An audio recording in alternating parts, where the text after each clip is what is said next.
La semblanza del maestro Octavio Sergio Santamaría Gallegos es biólogo egresado de la Facultad de Ciencias de la UNAM, estudios de maestría en ciencia por la misma facultad y se ha desempeñado profesionalmente en diferentes instancias del gobierno federal. Entre las funciones más importantes son analista en uso de suelo y vegetación en la Dirección de Estudios de Territorio Nacional, ahora INEGI, jefe de oficina para estudios territoriales, manejo de sistemas de información geográfica para la planeación del desarrollo humano, en la extinta Secretaría de Asentamientos Humanos y Obras Públicas, analista por estudios de prefactibilidad e impacto ambiental en Pemex, jefe de educación ambiental no formal en la Dirección General de Promoción y Participación en CEDUE, asesor en materia de educación ambiental para organizaciones de productores del sector social, asesor en materias de aprovechamiento sustentable de los recursos en la Fundación Friedrich Ebert, director para estudios de prevención del impacto ambiental en obras sociales de la Dirección General de Aprovechamiento y Conservación de los Recursos del INE, profesor visitante en la Escuela de Agricultura de la región del Trópico Húmedo de Costa Rica, director de estudios y proyectos de la Dirección General del Semarnat,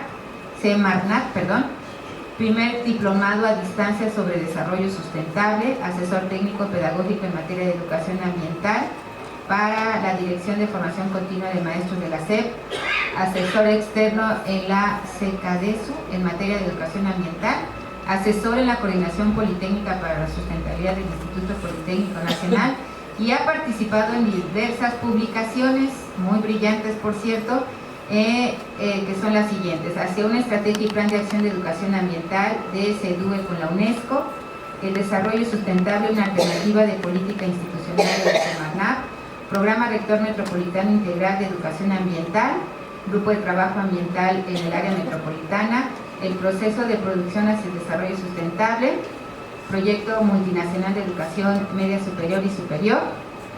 Entonces, la verdad, fue lo máximo que pude sintetizar. Les demos de la bienvenida con un fuerte aplauso con la conferencia Formación Tecnológica para la Sustentabilidad.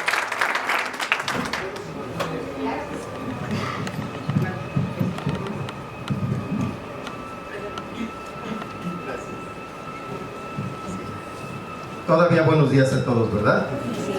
Sí, una disculpa porque creo que hubo una confusión. En los ámbitos educativos no somos impuntuales, ¿no? Pero siempre suceden estas cosas. Pero aquí estoy. Muchas gracias por la invitación. Sí, ya era un viejo anhelo desde que vimos de manera presencial la primera edición de este diplomado del que les voy a hablar, del cual el profesor es uno de los egresados de esa primera experiencia, que fue como un pilotaje, pero creo que con mucho éxito desde entonces, ¿verdad? Han hecho comentarios, pues los hay de todos, pero uno que me llama mucho la atención es que dicen que el diplomado no es un diplomado patito, digo diciéndolo coloquialmente, ¿verdad? Y en palabras de alguno de los profesores que asistió y que aguantó todo y se graduó, y bueno, porque sí es un poquito extenso en sus contenidos, pero lo han visto muy provechoso. Bueno, gracias también por la presentación. Debo decir que en la educación ambiental estoy desde mediados de los 80s y bueno, a partir de las experiencias desde la Secretaría de Desarrollo Urbano y Ecología, donde estaba la Dirección General de Educación Ambiental, hasta después una Dirección General que fue el Centro de Educación y Capacitación para el Desarrollo Sustentable, del cual fuimos ahora sí que fundadores. Nos sentimos muy orgullosos porque en algún momento nos conocían más al centro que a la misma secretaría por la cuestión de las pláticas, las conferencias, los cursos. Y bueno, con la Coordinación Politécnica para la Sustentabilidad ya estamos cerca de los 8 años y justamente empezamos con esta experiencia a partir de pues, las inquietudes que tiene el propio nuevo modelo educativo, así se llama el documento, que se publicó me parece que en 2003, y que desde luego la Coordinación Politécnica para la Sustentabilidad, en la medida en que es su materia, pues ha impulsado estos procesos de, vamos a llamarle, de inserción del desarrollo sustentable y sus principios a los currícula del instituto y en sí a toda la vida académica del instituto, lo que tiene que ver con desarrollo sustentable. Entonces al doctor lo conocí justamente cuando formábamos parte del grupo de trabajo de educación ambiental de la Comisión Ambiental Metropolitana. Ahí tuvimos la oportunidad de trabajar, del cual se derivó un documento que fue el documento rector en materia de educación ambiental durante 2 administraciones. No sé si todavía sobreviva, pero por ahí quedó también. Bueno, entonces tenemos una poca experiencia en el ámbito de la educación ambiental, pero como la educación ambiental ha sufrido muchos embates en los últimos, del 87 prácticamente para acá, si no es que probablemente en los 90s, ahora nosotros hablamos sobre todo de formación tecnológico-ambiental, ¿sí? Un poquito, y ya esto podríamos entrar en materia después, para quitarle algunos de los sesgos que tiene la educación ambiental en general, tanto en ámbitos escolares como en ámbitos no formales, en donde se reduce mucho esto, digamos, a la cuestión de los residuos, de la basura. No, la educación ambiental desde sus inicios va mucho más allá, ¿sí? Y la propia UNESCO desde la primera reunión, vamos a decir, con carácter internacional, la reunión de Estocolmo, seguramente muchos de ustedes han leído sobre ello, allá por los años del 72, en su declaración de principios y luego en su recomendación, pues obviamente habla de la necesidad de una educación ambiental que tuviera como objeto tanto la solución de los problemas ambientales como su prevención, y hago énfasis en la prevención porque hablar de prevención tiene mucho que ver con la educación, con la formación incluso desde la niñez, ¿sí? Bueno, ya a partir de ahí pues podemos hacer un seguimiento desde el 72 a la fecha, en donde la educación siempre ha formado, digamos, un instrumento estratégico para lo que ahora algunos decimos la construcción de los escenarios deseables del desarrollo, porque el desarrollo sustentable como concepto también es muy criticado, y como vamos a ver, pues conceptos de desarrollo no solamente hay uno, ¿no?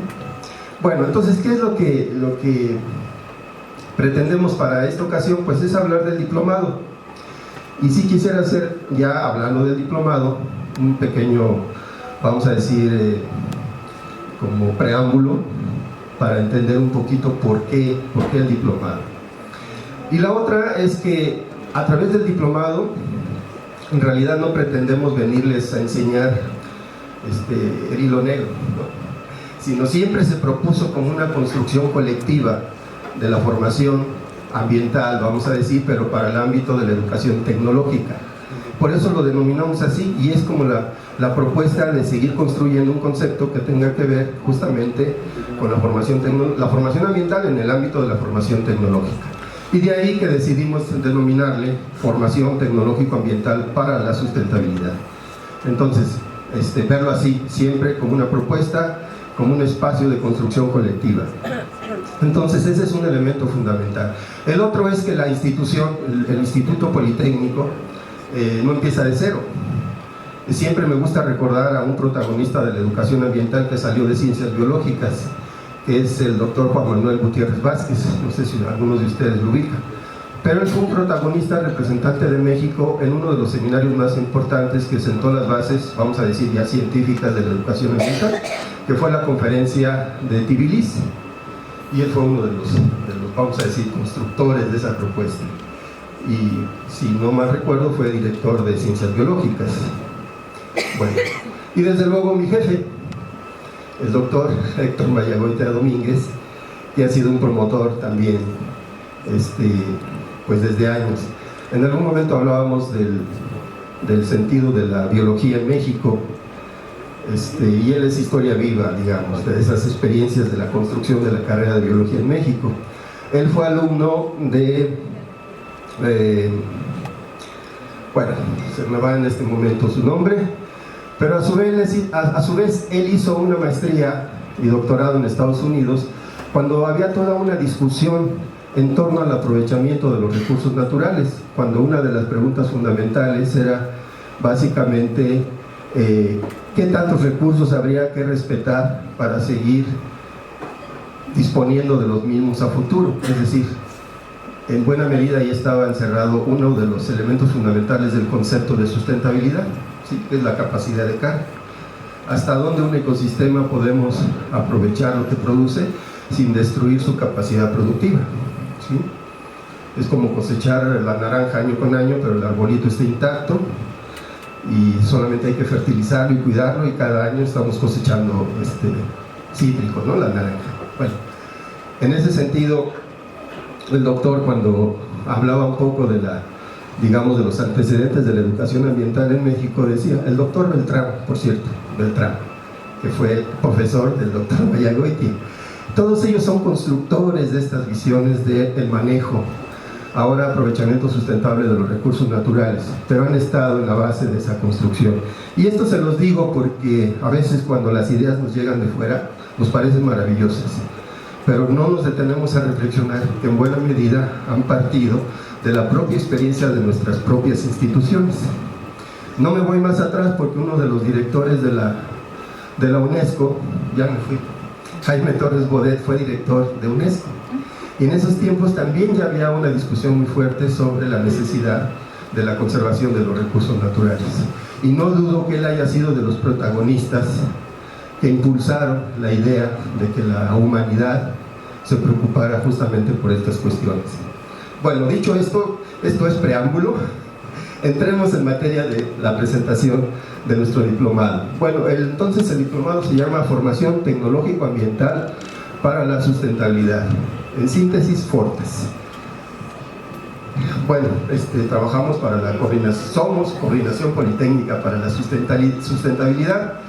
Anteriormente dependíamos de la Dirección General, ahora somos un satélite de la Secretaría de Investigación y Posgrado.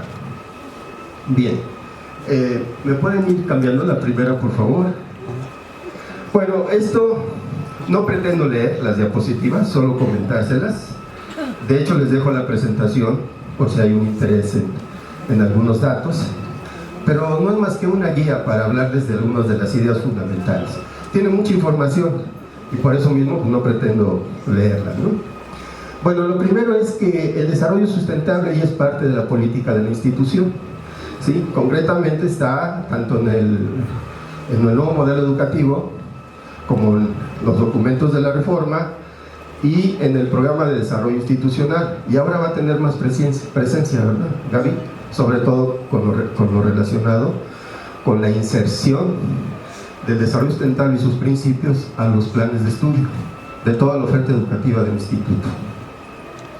Entonces, esto simplemente para decir que las instituciones de educación superior obviamente tienen un compromiso social, de ahí el concepto de pertinencia. Si nuestras universidades, nuestros politécnicos no están atendiendo las grandes problemáticas del país, pues obviamente están descuidando una parte fundamental de su función, ¿no? Entonces ese compromiso social debe estar ahí. La otra es que en la formación profesional pues ya se habla de criterios y perspectivas provenientes del desarrollo sustentable para formar profesionistas capaces de innovar sus propias prácticas encaminadas a prever los impactos ambientales. Pero habría que agregar, para que todos nuestros futuros egresados sean protagonistas de la construcción de los escenarios deseables del desarrollo, es decir, si es el desarrollo sustentable, pues que toda práctica profesional siempre esté orientada hacia allá, ¿sí? Y ya no solamente es la remediación, estarle corrigiendo la plana al que impacta negativamente al medio ambiente, ¿no? Sino prever y construir el desarrollo futuro. Bueno, la que sigue, por favor. La otra es que el propio modelo educativo habla de estas megatendencias como parte del marco general en el que la propia institución se mueve y que habrá que atender en los presentes y futuros procesos de rediseño curricular, ¿sí? Y entonces pues simplemente destaco en negro sociedad informatizada, tecnologías inteligentes. Recuerden que estamos ahorita prácticamente inmersos en lo que se le ha denominado la industria 4.0, incluso la cuarta revolución industrial, que coincide con la 4T, ¿verdad? Pero son cosas diferentes. Bien, sociedades proactivas, economías globalizadas, sistemas democráticos más participativos, de ahí que se hable del concepto de gobernanza. El desarrollo de largo plazo, porque estamos acostumbrados, según el periodo de gobierno, pues, planear a 6 años, ¿verdad? Pero el desarrollo sustentable requiere un horizonte mucho más amplio. Bien, la que sigue, por favor. Bueno, entonces el IPN reconoce la gran preocupación por cambiar los efectos del deterioro ambiental, eso ya no nos queda duda, y tiene la responsabilidad de formar profesionistas dotados de las competencias para un ejercicio profesional comprometido en la construcción del desarrollo sustentable. Simplemente para destacar estas ideas que están claramente expresadas ya como una política institucional. La que sigue, por favor.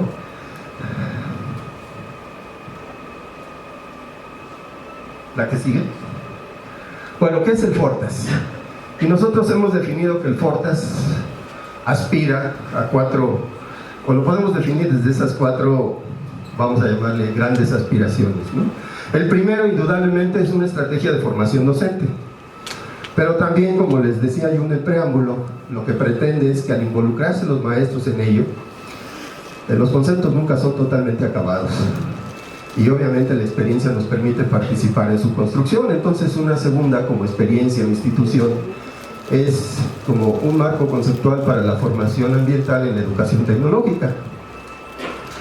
Destaco entre paréntesis lo de construcción, porque desde luego el instituto, como la ente, digamos, con mayor experiencia en la formación tecnológica, pues tiene mucho que seguir diciendo y haciendo. Bueno, la otra es que como parte del diplomado, sobre todo para tener elementos de lo que proponemos en el 4º módulo, hubo que hacer un estudio diagnóstico, sí, de tipo cualitativo, para ver cómo estaba presente el discurso del desarrollo sustentable en los planes y programas de estudio. De hecho, cuando arrancamos el diplomado y la primera experiencia iba a ser en educación media, analizamos mucha de la oferta educativa de los CECIT, analizamos sus 10 competencias, si no mal recuerdo, y la 10ª, competencia general, tiene que ver con desarrollo sustentable. Sin embargo, cuando se baja a los resultados de aprendizaje, nuevamente el énfasis está en las ciencias naturales, y esa es otra cosa que hay que decir. Todas las profesiones tienen mucho que decir en torno al desarrollo sustentable, no es un asunto de las ciencias naturales. De hecho, hay especialidades en derecho ambiental, ¿no? Hay abogados que ahora su vida es eso, es el medio ambiente, y una de las nuevas carreras del instituto tiene que ver con negocios sustentables, así, por ahí va el nombre, ¿verdad? No lo recuerdo exactamente, pero es una de las nuevas carreras, y está en la ESCA, creo que Tepepa, aunque apenas se están recuperando del temblor, ¿verdad? Pero ahí está esta nueva carrera. Bueno, y entonces el cuarto, bueno, estos elementos que nos dio, obviamente siguiendo los documentos de la reforma y el propio modelo educativo, como criterios generales, pero también la teoría curricular, hicimos este estudio exploratorio, como para ver cómo estaba presente e inserto el discurso del desarrollo sustentable. Y eso nos dio elementos para proponer contenidos para el 4º módulo. Pero es algo que como parte de la formación en este diplomado quisiéramos que fuera una línea de trabajo de hecho, ¿no? Y finalmente hablar de que este diplomado puede constituirse como una plataforma teórico-metodológica, ¿sí?, para fortalecer la inserción del desarrollo sustentable. Es decir, la Coordinación Politécnica para la Sustentabilidad solamente coadyuva, pero quienes conocen sus planes, programas de estudio, sus unidades de aprendizaje, pues es el profesor frente al grupo. Y obviamente desde esa perspectiva es que una vez motivado, sea un agente activo, ¿sí?, en generar propuestas de este tipo. De hecho, uno de los elementos de la graduación del diplomado y de las tareas, son 3 tareas fundamentales, pero la tercera es la más importante. La tercera es que vayan pensando en cómo ir insertando los contenidos que se van analizando en su práctica educativa. Y hay resultados muy bonitos, ¿no es cierto, profesor?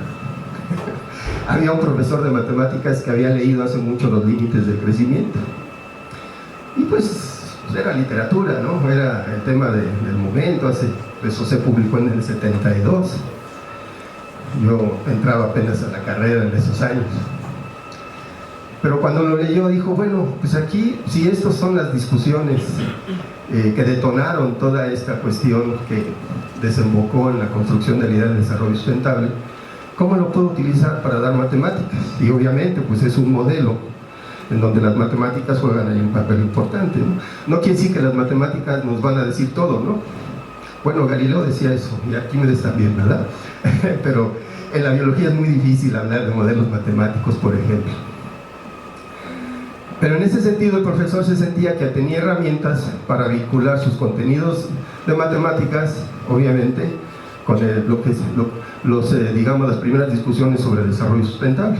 Y entonces ahí encontré una motivación importante para, desde su asignatura, encontrar no solo cómo incorporar, sino cómo vincularse con otras unidades de aprendizaje. Ahora sí, la que sigue. Bueno, esta es la parrilla o el mapa del diplomado.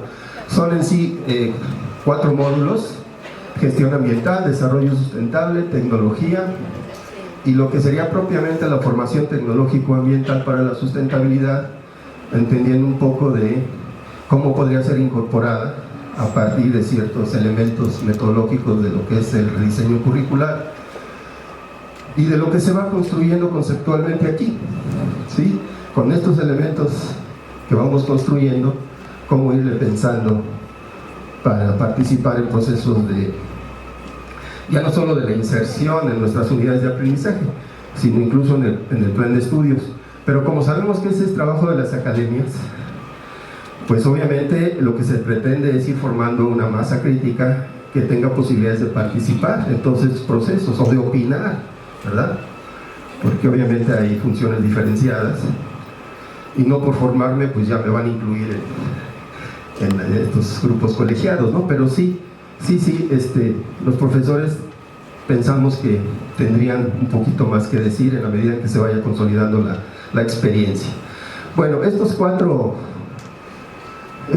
módulos a su vez están divididos en 5 unidades, y empezando por hablar cómo surge todo esto de la preocupación del medio ambiente, qué es el deterioro ambiental en sí, cómo lo definimos.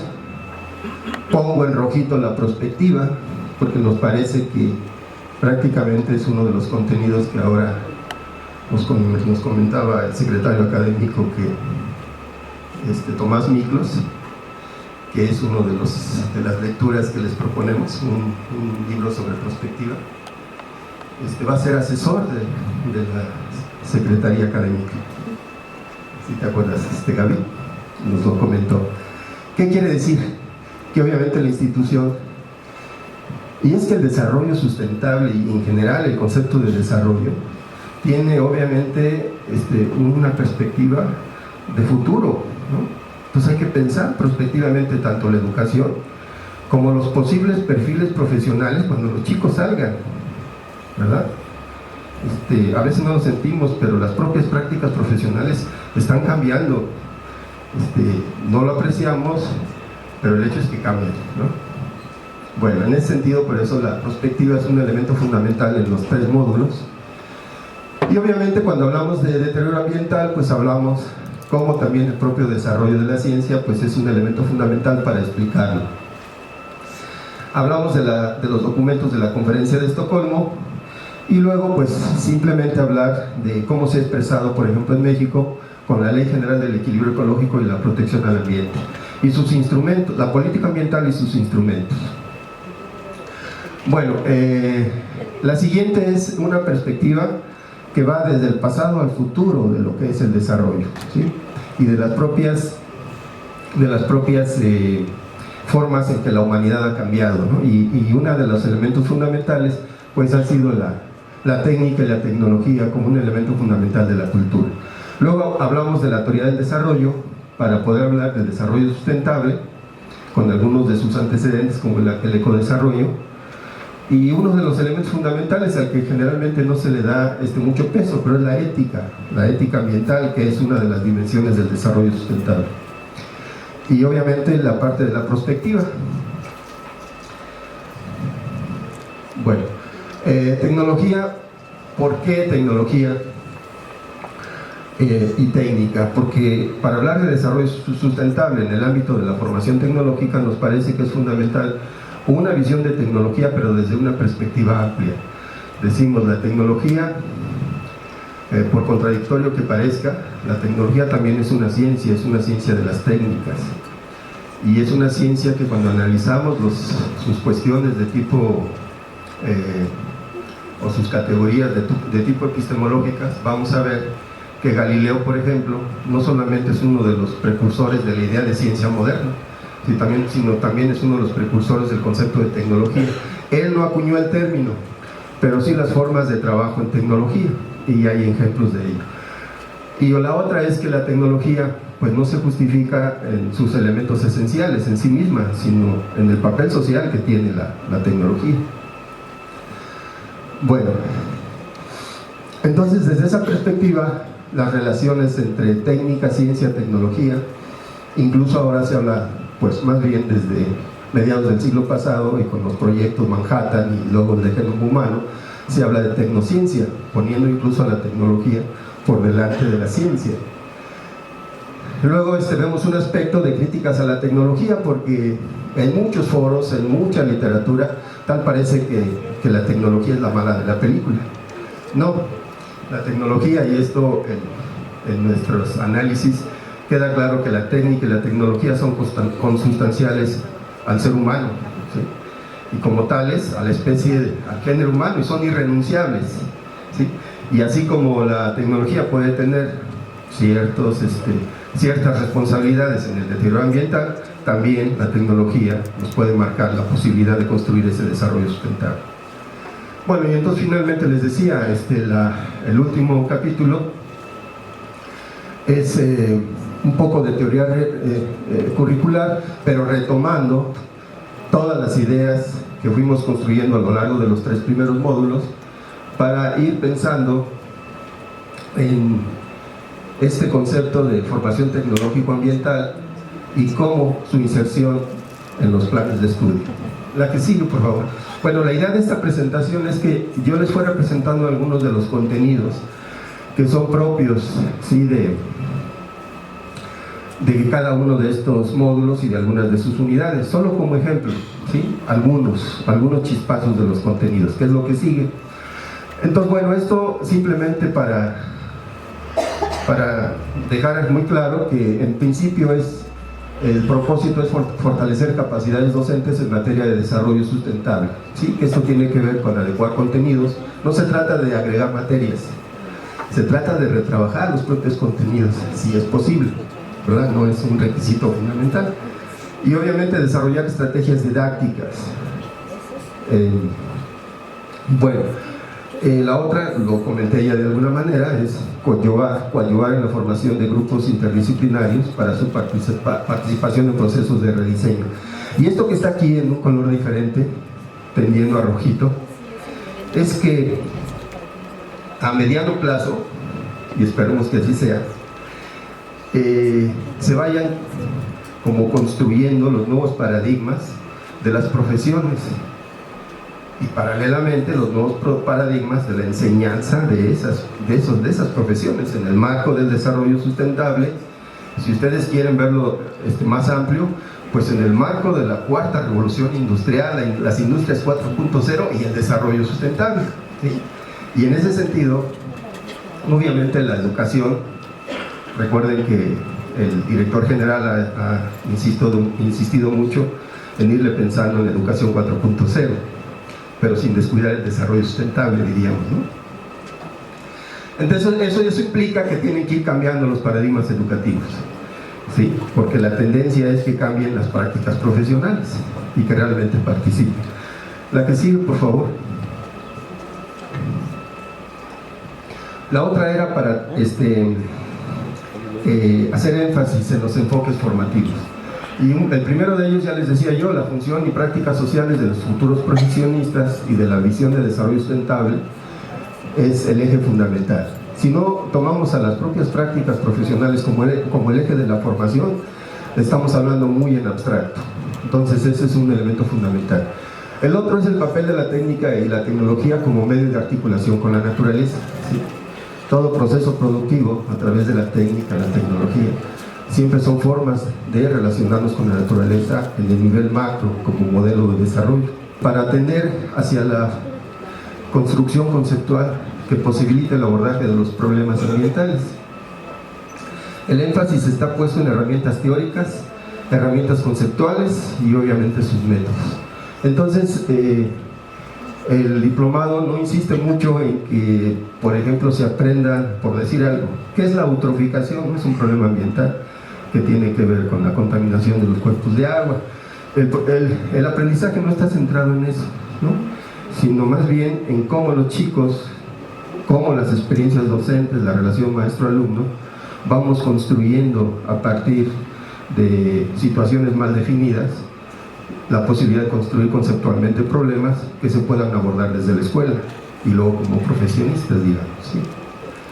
Bueno, la que sigue, por favor. Bueno, entonces un ejemplo de los contenidos con relación al primer módulo. Entonces ya no le hagan mucho caso a esto, sino lo que está al lado. Lo que está al lado, entonces, pues hablamos ¿cuáles son los síntomas en donde obviamente se puso en evidencia la problemática ambiental? Una de ellas, pues obviamente es el estado de salud del planeta y la calidad física de la relación de los seres humanos con la Tierra. Pero desde los 70 se preguntaba cuál es el lugar de los seres humanos en la naturaleza. Incluso algunos de los participantes en lo que se conoció como en el informe no oficial de la Conferencia de Estocolmo, que participaron muchos premios Nobel en este informe, decía que si los seres humanos solamente éramos monos muy inteligentes, ¿no? Y éramos como cualquier otra especie. Pero lo que sí era claro es que los seres humanos y sus modelos de desarrollo, fundamentalmente la industrialización, eran los principales responsables de los problemas de deterioro ambiental, ¿sí? Como cuáles, pues contaminación, agotamiento de recursos, pérdida de biodiversidad. Y aquí no está de más hablar que cuando se invitó a los países del tercer mundo, y ahora ya nada más hay dos mundos, primero y tercero, el segundo desapareció.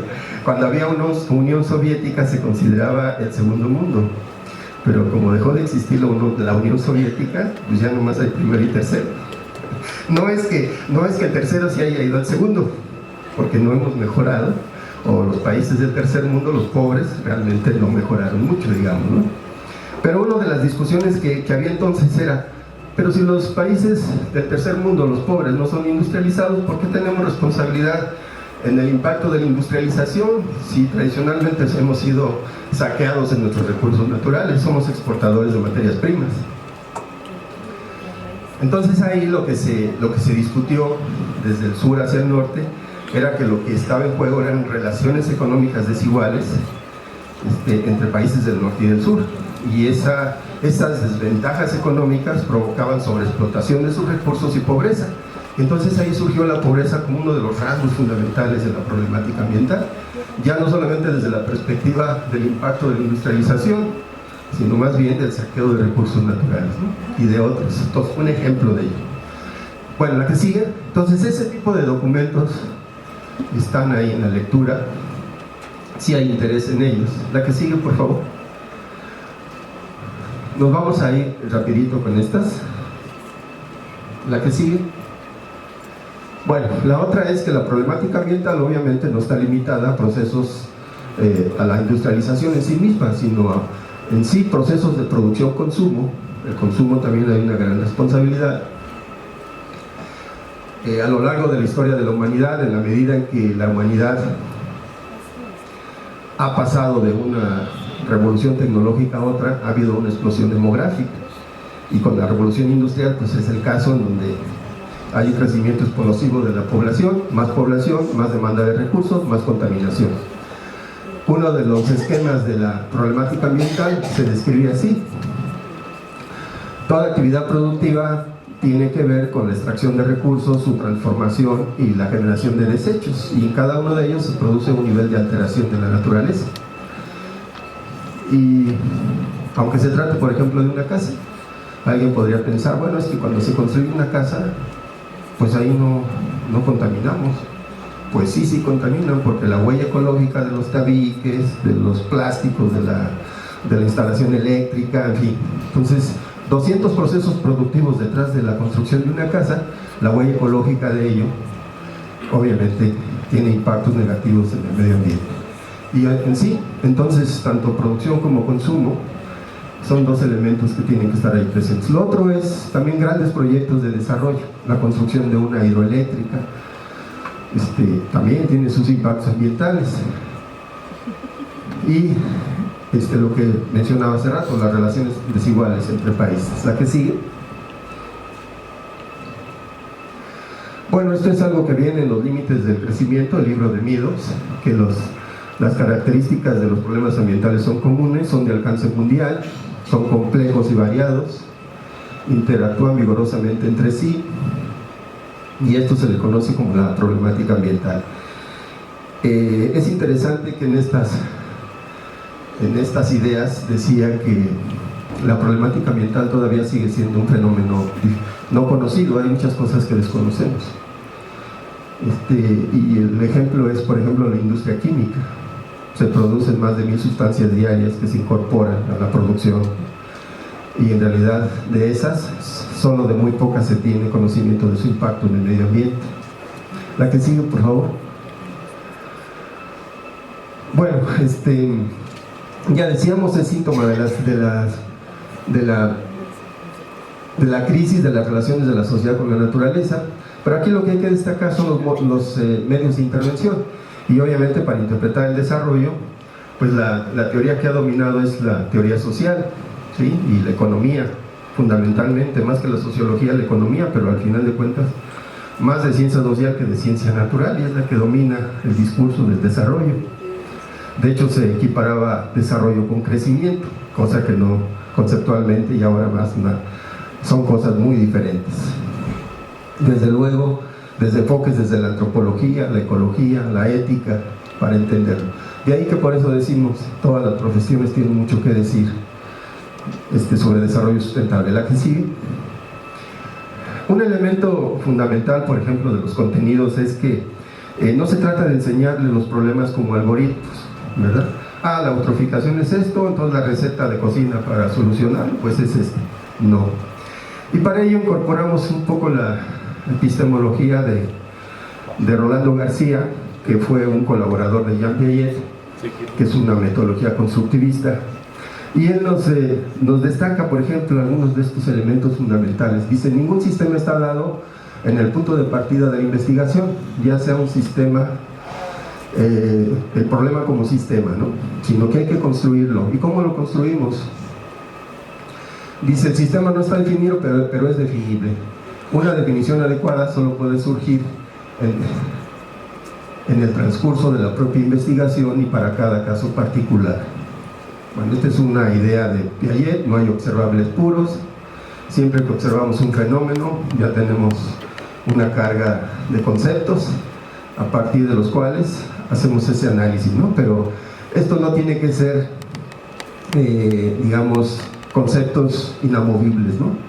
Sino que obviamente cuando se construye un problema, pues los propios conceptos o el arreglo de los conceptos, conforme explicamos el fenómeno, pues van cambiando.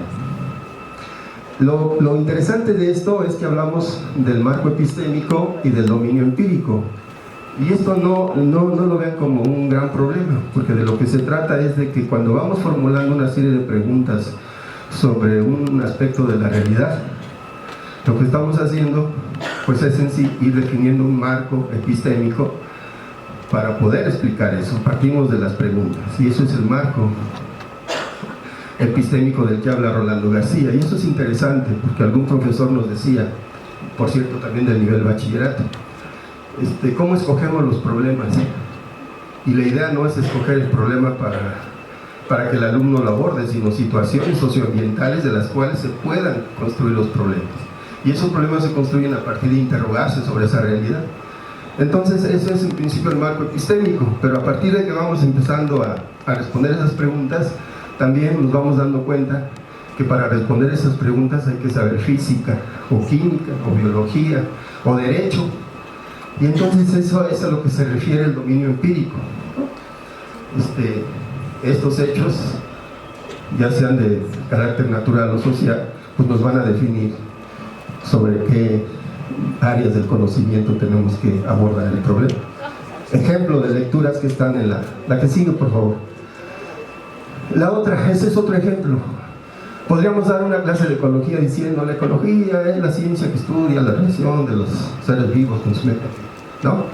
A través de una cadena alimentaria, del flujo de la energía. No, lo que pretendemos es que también se sepa que la ecología como ciencia también tuvo un marco epistémico del cual partió. Y ese marco epistémico nos ayudó a explicar la realidad. Y aquí, por ejemplo, hay unas frases muy interesantes, justamente cuando la ecología está surgiendo como ciencia, y que incluso ayudaron a la construcción, a los fundamentos de la construcción de esa ciencia. En Estados Unidos se cuestionaba, la tesis en cuestión dice, era si la naturaleza puede servir tanto para valores espirituales humanos más elevados, o para proporcionar materias primas, ¿sí? Por ejemplo, una pregunta: ¿solamente es fuente de recursos? Y le agregaríamos, y luego basurero de desechos, o la naturaleza tiene otro significado. Y este tipo de frases eran comunes, ¿no? Perdón. El mayor bien del mayor número por el mayor tiempo, ¿sí? Pero dice, pero redujo a la naturaleza, a los recursos naturales, y equiparó la conservación con su explotación. La conservación significa desarrollo, siempre y cuando sea científico y por tanto eficiente. Entonces, estemos de acuerdo, ¿no?, en esas ideas. Lo interesante es cómo se empezaron a cuestionar las críticas, en sus propios cuestionamientos, a las respuestas, pero que al final de cuentas ayudaron a construir el campo de la ecología. Y esto llamó su atención porque hace algunos años yo leía un artículo de un colega muy conocido, Jorge Soberón Mainero, no sé si algunos lo han leído. Él en algún tiempo se dedicó a las biomatemáticas, pero yo leía un artículo sobre ecología y decía que la ecología todavía no tenía su equivalente tecnológico. Es decir, se crea la ciencia y luego se ve para qué sirve. Y no, eso es un error, porque la ciencia generalmente va paralela, ¿sí?, a la utilidad social, aunque no se quiera reconocer así. Es decir, la tecnología no solamente es aplicación de la ciencia, la tecnología tiene una identidad propia como tal, ¿no? Ahorita podríamos hablar un poco de ello. La que sigue, entonces son ejemplos de contenidos. ¿Qué es el desarrollo? Ya estamos en el otro módulo. La primera pregunta es: ¿qué es el desarrollo? Y obviamente hay muchas definiciones. Una de ellas que me encanta es el despliegue de la cultura. Pero como hay muchas culturas y civilizaciones, seguramente hay muchos desarrollos. Otro, cuando hablamos de desarrollo, así sea el progreso como la categoría ética máxima, lo que está sucediendo es un proceso de transformación en lo individual, en las instituciones, en la vida en general, ¿no? Entonces el desarrollo siempre visto así. Claro que si lo vemos en abstracto, pues no es de mucha utilidad. Si lo queremos ver desde una perspectiva de la utilidad del desarrollo, pues sí, es una transformación social, pero si tomamos parte activa en esa transformación, podemos orientar hacia dónde, ¿no? La otra es el progreso de la sociedad según sus propias metas. Esta es una definición que parte de los movimientos verdes alemanes. Se reduce a eso y luego dice: la riqueza lo hace posible. Bueno, entonces ahí están admitiendo que el crecimiento de alguna manera no es desarrollo, pero es un requisito para el desarrollo, ¿no? Y obviamente el desarrollo, cuando lo entendemos, es empleo digno, educación, recreación, trabajo, y entonces los indicadores del desarrollo pues ya tienen una connotación muy diferente. La que sigue, como nosotros hablamos obviamente de transformación, hacemos un pequeño repaso. Yo utilizo mucho documentos de autores latinoamericanos. Es de un autor brasileño, antropólogo social, que nos habla de 7 revoluciones hasta la revolución que él llamaba termonuclear. De hecho, pues ahora le estamos llamando informacional, no propiamente termonuclear. Pero lo que hay que llamar la atención aquí es que tanto las formas de organización social, la visión de mundo, como la tecnología han sido, vamos a decir, los 3 elementos en interacción que han sido los elementos fundamentales de la transformación de la sociedad. Normalmente en la literatura se habla nada más de la revolución agrícola y se brincan hasta la revolución industrial, ¿no? Pero obviamente hubo otros adelantos técnicos que fueron transformando a las propias sociedades. Entonces, bueno, entramos en ello. Entonces, estamos hablando de hace 40.000 años, en las sociedades de recolectores y cazadores, pero hacemos una reflexión de las sociedades informacionales, ¿no? En el marco de la cuarta revolución industrial. Que por cierto, para algunos autores, ya vamos en la sexta, y depende del enfoque también con la que estemos hablando de estas revoluciones. Y para eso tengo bueno, lo otro es lo que ya mencioné, siempre la cultura está determinada desde esta perspectiva de la antropología social por un sistema adaptativo que en sí misma es la propia tecnología, un sistema asociativo que son el ordenamiento de las relaciones humanas y la visión de mundo o sistema ideológico. Casi, vamos a decir, no casi, sino todas las sociedades podríamos en algún momento hacer una descripción de cómo está eso. El asunto es que así como coexistimos con sociedades de cazadores y recolectores, ¿están de acuerdo que sí? Estamos coexistiendo con sociedades que ya quieren poner una ciudad en Marte, ¿no? O una sociedad que ande flotando ahí en el espacio. Bueno, ciencia ficción hay mucha, pero el hecho es que sí, ya llegamos a la Luna y a Marte, ¿no? Entonces coexisten esas sociedades, todavía desde sociedades recolectoras a sociedades que están pensando en salir de este planeta. La que sigue, por favor. Y esto es a lo que me iba a referir. Hay 7 revoluciones para Ribeiro, pero casi todos los análisis están prácticamente centrados ahorita en la revolución industrial. Aquí no se ve, pero hacia abajo están las revoluciones que vieron hace ratito que menciona Delcy Ribeiro. Pero lo que yo quiero llamar su atención es que de una revolución industrial, para muchos autores como Prigigione, no sé si alguno de ustedes lo ha escuchado, que es Premio Nobel de Química, ya murió, pero él hace un análisis muy interesante con el surgimiento de la química como ciencia, y dice: la química como ciencia, ya con sus fundamentos, prácticamente es producto de una revolución científica a partir de la revolución industrial. ¿Por qué? Porque la máquina a vapor, que no es producto de la ciencia, sino de la inventiva, de la ingeniería, del ingenio humano, se convirtió en objeto de estudio, y derivado del estudio de esa máquina se derivó la termodinámica, y la termodinámica es un componente fundamental de la física. Entonces, Prigigione dice: no solamente dimos un vuelco en la revolución copernicana newtoniana, que veía las cosas lineales, sino a partir de ahí se ven las cosas con una mayor complejidad. Cualquier reacción química es mucho más compleja que solamente la caída libre, por ejemplo, ¿no? O en un plano inclinado. Entonces esas observaciones las hace Prigigione, el Premio Nobel de Química, y él habla de una simplicidad a una mayor complejidad, o si lo quieren ver así, para no herir susceptibilidades, de una menor a una mayor complejidad. Entonces él habla de una revolución científica a partir del reconocimiento de la química como campo, más allá de la historia de la química, ¿no? Que viene desde los alquimistas y todas estas ideas que están como antecedente de la química. Bueno, entonces es interesante porque para este autor una revolución científica se derivó de una revolución tecnológica, y ahí se los dejo para la reflexión. Bueno, para Ribeiro él hablaba a futuro de una revolución termonuclear, con mucho fundamento, desde la idea del bulbo, luego el transistor, los circuitos integrados y una serie de adelantos tecnológicos. Nada más que él se quedó en la cinta magnética, y la cinta magnética y los cassettes pues ya prácticamente ya son especies extintas, ¿verdad?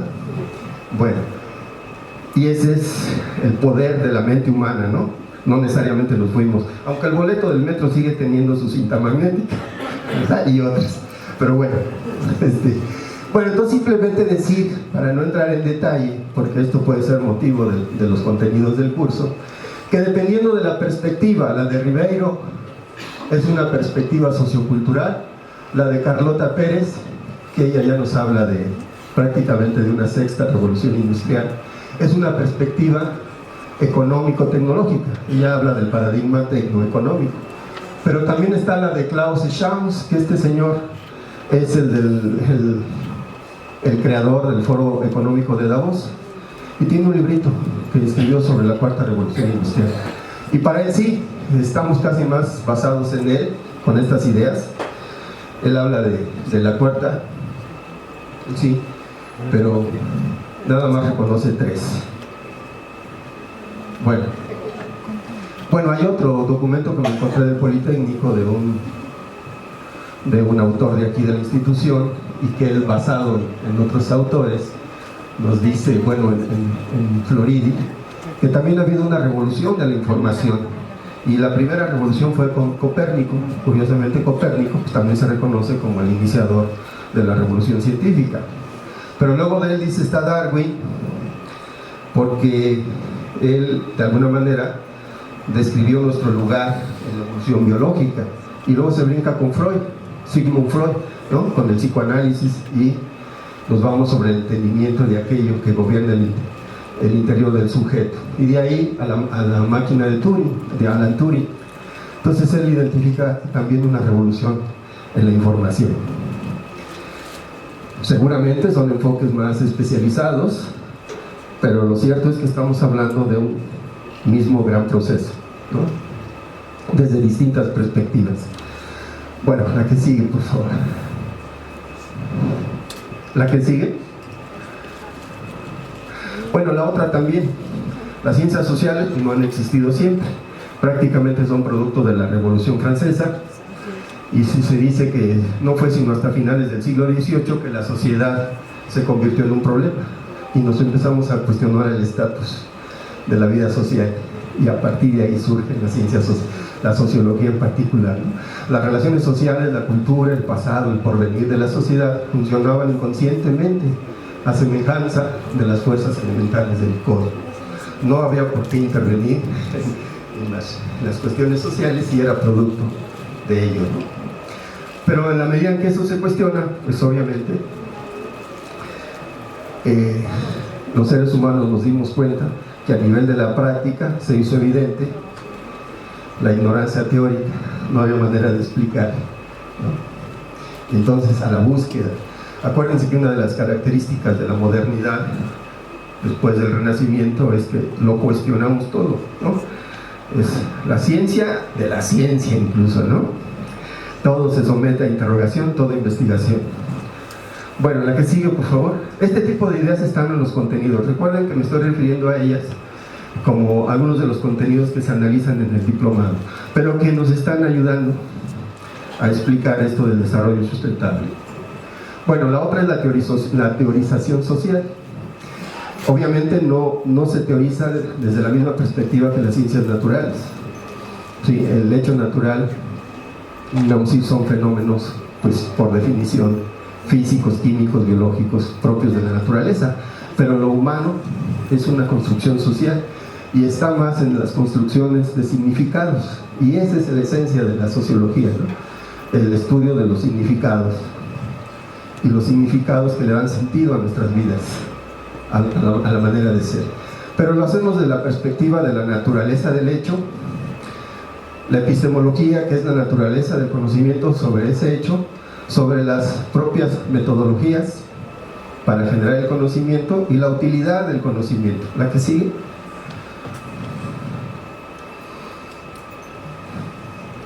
La que sigue, por favor, que tiene que ver con la frase de abajo.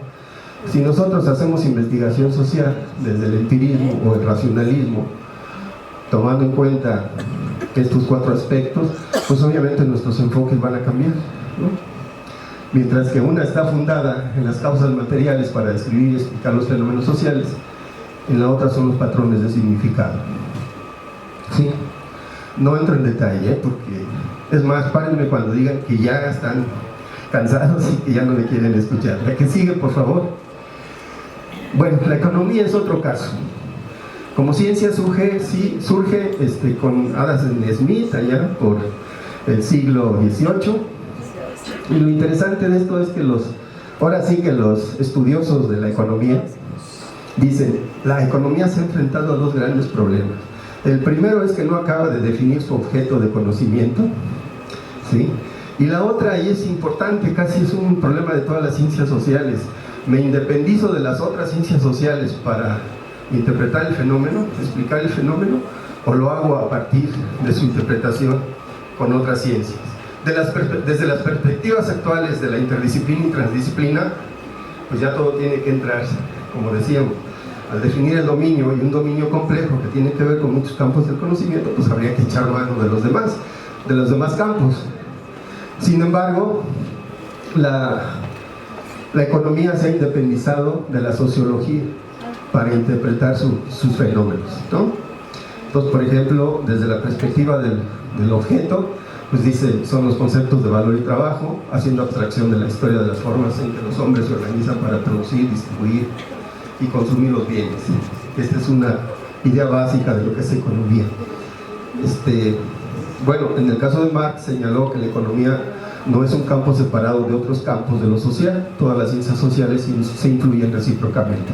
Ahí están presentes los dos problemas. La que sigue, pero resulta que la economía actual está más fundada en Walras, en 1954, que la define como la ciencia de la asignación óptima de recursos escasos, y es libre de valores normativos, y además se explica matemáticamente. Y si la realidad no se apega a las fórmulas, entonces está mal la realidad. Hay que ajustar la realidad porque las fórmulas es la pura verdad. Estoy exagerando, chascarrillo, ¿eh? Las cosas posiblemente se vayan a esos extremos, pero el hecho es que cuando se busca la pureza de las ciencias, sí se cae en esos extremos. La que sigue.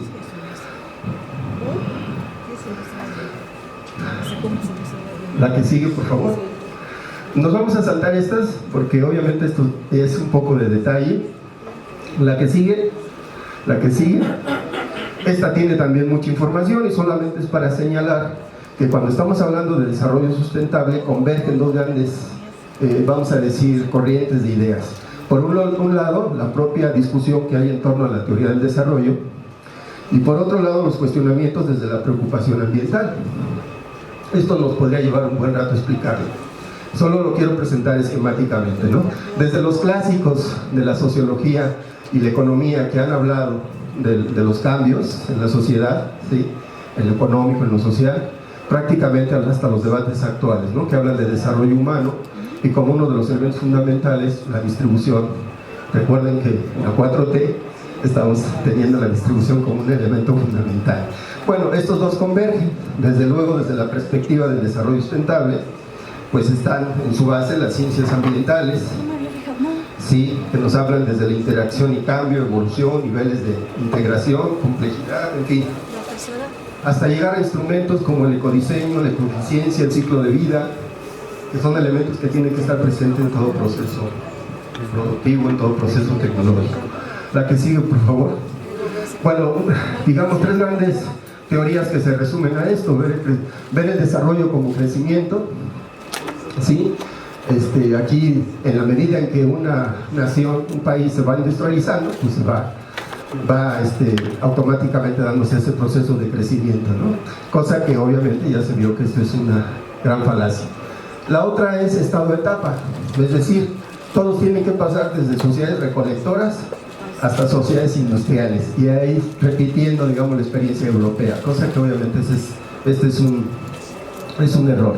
Y desde una perspectiva latinoamericana se habla más bien como un proceso de cambio estructural, y es donde están implicadas el ir procurando relaciones más justas entre países pobres con países ricos, y que esas relaciones se den de una manera, pues obviamente más equitativa. Y esto tiene que ver con la teoría de la dependencia, las herencias del colonialismo y una serie de elementos que entran en el análisis de estas. Bueno, esto simplemente es para señalar algunos de los documentos que han estado desde los 60s, Primavera Silenciosa de Raquel Carso, que es como parte de estos movimientos sociales de los 60, de estos movimientos contraculturales. Luego el informe no oficial, Una sola tierra, que fue una edición del Fondo de Cultura Económica, y que ha sido un documento de batalla, ¿no? el informe Nuestro Futuro Común de la Comisión Mundial de Medio Ambiente y Desarrollo. Y aquí para señalar que cuando menos estas, no las 4 sino estas 3 dimensiones, pues describirlas un poco, ¿no? En lo social hablamos de una mayor participación y obviamente democracia, educación que tiene que ver con movilidad social, una mayor cohesión social, aquellos que piensan que el futuro de la humanidad es que todos vamos a pensar igualito, pues como que no es tampoco el camino, la identidad cultural, el desarrollo institucional, que aunque cambiante, siempre es necesario ese desarrollo institucional. Aquí en lo ambiental, sobre todo, hablar del manejo integral de ecosistemas. Cuando tenemos una cuenca, siempre hay que pensar que los procesos productivos de la parte alta de la cuenca van a impactar la parte media y final de la cuenca, ¿no? Como un área industrial acaba afectando con sus contaminantes aguas residuales un estero, por ejemplo, ¿no? Los ríos siempre acaban en el mar y antes del mar, por una zona de alta productividad biológica que son los manglares, los esteros, las lagunas costeras. Por ejemplo, el robalo. ¿Conocen el robalo? Es la especie más cara que se vende en México, más deliciosa, que ya se convirtió en gourmet. Entra a reproducirse a los ríos. La laguna, por ejemplo, de Alvarado y el Papaloapan son sus sitios de reproducción. Entonces, en la medida que eso está bien contaminado, pues también el filete de robalo, ¿no? A través de la cadena alimentaria. Y la otra es que obviamente se está destruyendo un hábitat de una especie que no es 100% del océano, ¿no? Tiene que ver con aguas continentales. De ahí la importancia de este manejo integral de ecosistemas. Otro, respetar la capacidad de carga, ya lo mencionábamos hace rato, no podemos cosechar más allá de destruir la propia base de sustentación. Conservación de biodiversidad, controlar las emisiones globales, el cambio climático, en fin. Y desde la económica, pues sí, el crecimiento, dicen los verdes alemanes, es necesario siempre y cuando se dé equidad, eficiencia y se cuiden los otros 2 aspectos. Bueno, esos son unos chicos, alumnos. Cuando yo empezaba en la educación ambiental, fui a dar un curso a Pátzcuaro, a los maestros de estos chicos. Es muy simbólica esa foto para mí. La que sigue. La que sigue, por favor. Bueno, estos son los principios fundamentales del desarrollo sustentable según Nuestro Futuro Común, pero para no leer eso nos vamos a la síntesis. La que sigue. La que sigue, por favor.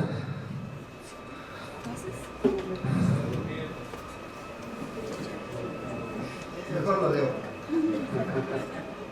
Bueno, la primera dice que el uso de los recursos renovables no debe exceder su tasa de recuperación, ¿sí? En palabras más sintéticas, a eso se refiere. El uso de los no renovables no debe de exceder su tasa de sustitución. Es decir, el día que decidamos ya no usar petróleo no es porque se acabó, es porque hay una mejor alternativa que el petróleo o los minerales, ¿no? La generación de desechos y residuos no debe exceder la capacidad de asimilación de los sistemas naturales. Si producimos desechos, pues decimos que sean orgánicos, que se puedan reincorporar. Si desechamos sustancias extrañas, difícilmente se van a incorporar a los procesos naturales. Y desde luego la superación de la pobreza. ¿Se acuerdan lo que nos decía de los países del sur? ¿Cuál era su reclamo? Hay pobreza en los países ricos, sí, también, pero pues más pobreza en los del sur.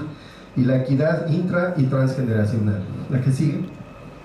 Esos son, digamos, 5 de los principales principios, pero también está el principio precautorio, la ecoeficiencia y todos estos elementos que podemos ir. La que sigue, por favor. Bueno, esto es para hablar de prospectiva, porque ya desde los límites del conocimiento se preguntaba ¿en qué piensan las familias? ¿Sí? ¿Cuál es el futuro en el que piensan las familias? Y ustedes, por ejemplo, normalmente cuando piensan en su futuro, ¿cuál es su horizonte de tiempo? ¿Podrían tener alguna idea? Los niños dicen, yo voy a ser bombero cuando sea grande, ¿no? O voy a ser doctor, o voy a ser como mi hermano, decía mi hijo el más chiquito. Quería ser como su hermanito que tenía como 3 años más que él, pero era su héroe. Bueno, todos tenemos, ¿perdón? Todos tenemos siempre una idea de futuro, y lo que hacen los límites del crecimiento es explorar, pero curiosamente las ideas sobre el futuro están concentradas en la semana que sigue, y en la familia. No hay una visión de futuro de largo plazo, ni en términos, en este caso, del mundo, ¿no? Y en los procesos de formación de los chicos, yo les decía al principio, por eso es una constante la prospectiva. Tenemos que formarlos en términos de siempre pensar en escenarios futuros, no solo en el presente. Sí, el presente desde luego, pero pensar siempre en escenarios futuros. La que sigue. Y de ahí la importancia de la prospectiva. La que sigue, por favor. Entonces, esta es una frase célebre de este filósofo, Karl Popper, que dice que el futuro se encuentra siempre presente como una promesa, una atracción y una tentación. Es decir, como promesa, es una promesa que nos hacemos a veces nosotros mismos, ¿no? ¿Qué queremos llegar a ser? Bueno, entonces lo interesante de esto es que la sociedad planetaria se está configurando, pero tal parece que de manera inercial, ¿verdad? Porque su desenlace es incierto, nadie tiene certezas exactamente. Incluso muchos estudiosos de la sociología dicen que no les gusta pensar sobre el futuro, porque el futuro siempre es incierto. Sin embargo, yo soy de la idea que sí podemos tener una parte activa, ¿no? Y poderlo redireccionar, cambiar tendencias, que eso es lo fundamental. Entonces, las tendencias actuales muestran dirección, más no un destino, de cómo se resuelven los conflictos sociales y el medio ambiente. El desarrollo global puede bifurcarse en caminos diferentes, y ahorita lo vamos a ver. Bueno, aquí es importante, obviamente, desarrollar procesos analíticos, ¿sí?, de la dinámica, de la historia de la humanidad, tener imaginación. La prospectiva es mucho de imaginación, que no se hace sobre la nada, siempre se imagina sobre un mundo conocido, y compromiso. Entonces, la que sigue, por favor. Bueno, yo decía que es una de las capacidades humanas fundamentales, ¿no? Desde los primeros seres humanos, desde la habilitación del primer elemento de la naturaleza como herramienta, pensamos en una herencia de quien nos enseñó a tallar la piedra, pensamos es decir, en el pasado, pensamos en cómo tallarla en el presente, pero también para qué va a servir la piedra. Tenemos idea de futuro. La idea de tiempo está muy claramente definida en los seres humanos, y la técnica, los objetos nos han ayudado a evolucionar en ese sentido. Entonces es un elemento fundamental. Claro, pensar a largo plazo es más propio de nuestras sociedades. Bueno, aquí es crear visiones estratégicas y desarrollar inteligencia de la previsión. La que sigue, por favor. Sin embargo, lo que sucede actualmente, la que sigue, esta me la salto porque son pasos para realizar prospectiva. Esto simplemente es como 4 escenarios diferentes. ¿Qué pasa de un escenario de destrucción hacia la sustentabilidad o de menor a mayor bienestar? Desde luego el de la sustentabilidad habla de un desarrollo humano, porque estamos procurando por la sustentabilidad en sus 3 dimensiones y obviamente al bienestar humano. Pero puede haber un escenario que ni siquiera haya desarrollo humano y mucho menos la conservación del medio ambiente, y esto obviamente tiene implicaciones importantes. ¿Y de qué depende que nos vayamos hacia uno u otro escenario? De una adecuada visión de futuro, no solo de visión, sino de que podamos participar en su construcción. La que sigue. Un trabajo de la CEPAL muy interesante en el que participan como 6 autores, 2 de ellos latinoamericanos. Habla de 3 escenarios diferentes. Dice, los mundos convencionales, que están prácticamente gobernados por la fuerza del mercado, y la reforma política que se da en torno a ello. Aunque estamos en la 4T, ya no todo se lo estamos dejando al mercado.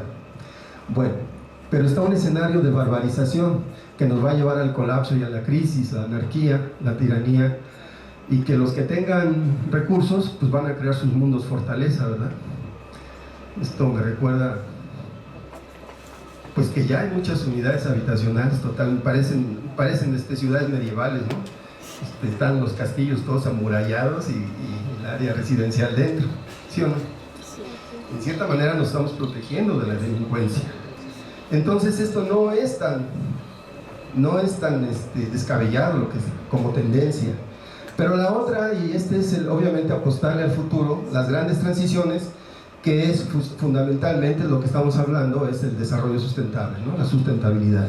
La que sigue, por favor.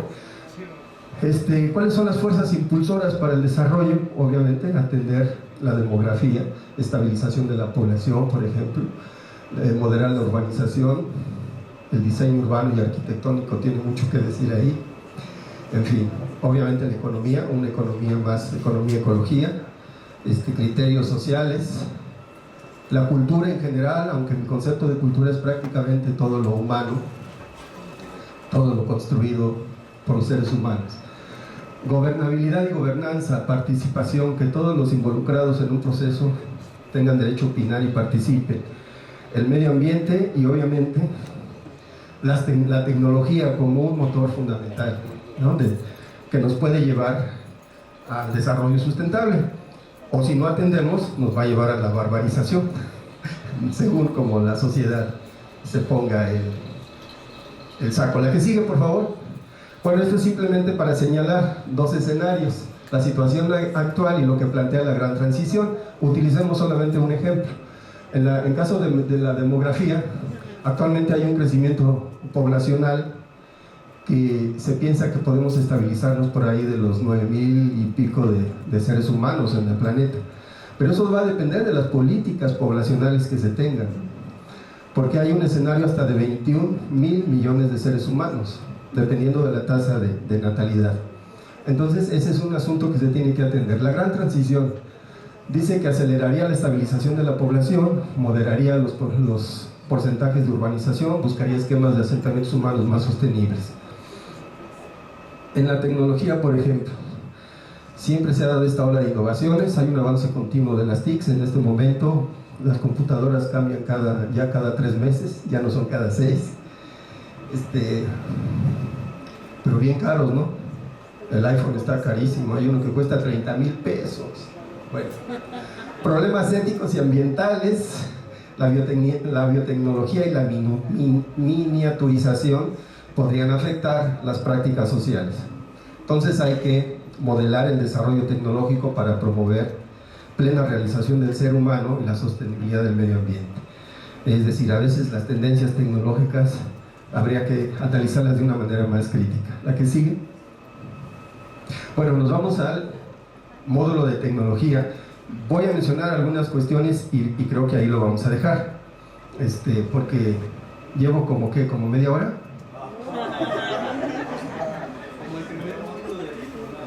Sí, sé incluso que ya algunos se han retirado, seguramente lo programaron más temprano y tienen compromisos. De todas maneras, esto era una provocación. Los que no han tomado el diplomado, tómenlo. Está dificilón en algunas partes, pero los coordinadores son muy tolerantes con las tareas, ¿no? Entonces, bueno, aquí simplemente tecnología. La que sigue, por favor. La que sigue. Hay toda una, vamos a llamar, el debate filosófico, sociológico, histórico acerca de la tecnología. Hay muchos autores, en la actualidad hay mucha literatura sobre ello. Aquí yo ponía pues desde lo que los griegos pensaban de la tecnología. Este es un enfoque más desde un enfoque ingenieril. La que sigue, pero hay también, la que sigue, hay un enfoque más humanista, desde críticas a la tecnología, pero también como posibilidad del desarrollo. La que sigue. La que sigue, esto es hablar un poco de las bases epistemológicas de la construcción de la tecnología, ¿sí? Porque tanto Galileo, que se le reconoce como uno de los, vamos a llamarles, pioneros de la construcción del concepto moderno de ciencia, pues también está en la base de los que en la práctica construyeron el concepto moderno de tecnología. Y ya podemos ver más ejemplos. El señor racionalizó muchos de los objetos técnicos, y desde luego este es muy conocido en ingeniería, ¿no? James Watt. Bueno, la que sigue. Conceptos de tecnología, está el de Johannes Beckmann. Fue una especie de filósofo todólogo alemán, y él fue el que acuñó el término tecnología, basado en estudios histórico-epistemológicos de lo que hizo Galileo, Smithson y todos esos que los antecedieron. Entonces el verdadero concepto detrás de tecnología tiene que ver con la ciencia de las técnicas. Entre otras cosas, ustedes saben que Galileo estudió el telescopio y lo perfeccionó. estudió en los astilleros de Venecia las vigas y desarrolló la ciencia de los materiales. Estoy hablando de Galileo. Y esos fueron los elementos fundamentales que analizó Johannes Beckmann. Bueno, hay muchas definiciones de tecnología. La que sigue, por favor. La que sigue. Estas son más. Este es un mazacote que ya habría tiempo de explicarlos. Habrá tiempo de explicar esto en algún momento, pero no es otra cosa más que seguir el camino de la racionalización de la técnica. Desde ahí estamos hablando de Arquímedes, que matematizó la técnica. En el Renacimiento lo mismo hicieron los artistas como antes que Galileo, Da Vinci, ¿sí? Él le dio perspectiva a sus pinturas a partir de la utilización de principios de la geometría y la perspectiva. Bueno, en fin. Bueno, y esto no es más que explicar un poquito el camino de cómo la tecnología se ha complejizado. La que sigue, pero lo que sí es cierto es que una técnica se puede definir por un conjunto de acciones, fundamentalmente de carácter estratégica, que tiene que ver con reglas de preferencia a partir de conocimiento factual, de instrumentales o tomas de decisiones a partir de un saber analítico, y de las acciones de control, que esto la cibernética nos las explica muy bien, ¿no? Del registro perceptivo podemos corregir la desviación de un proceso y inmediatamente reaccionar. Lo que hacen ahora los sensores, ¿sí? Ahora hay sensores para todo, ¿sí? Hasta para avisarnos que no hay que abrir la puerta del coche porque viene carro atrás. Bueno, entonces siempre una tecnología parte de unos propósitos, un estado ideal, uno deseado, fines, pero también tiene consecuencias, ¿sí? Y esto, aunque cambie en el tiempo, esta es una definición de técnica y la podríamos analizar a profundidad, porque a veces pensamos que no podemos formar valoralmente a los chicos porque no empleamos el valor de las acciones estratégicas, ¿sí? Como pensamiento deductivo, como reglas de preferencia, es decir, desarrollo de la inteligencia para tomar decisiones.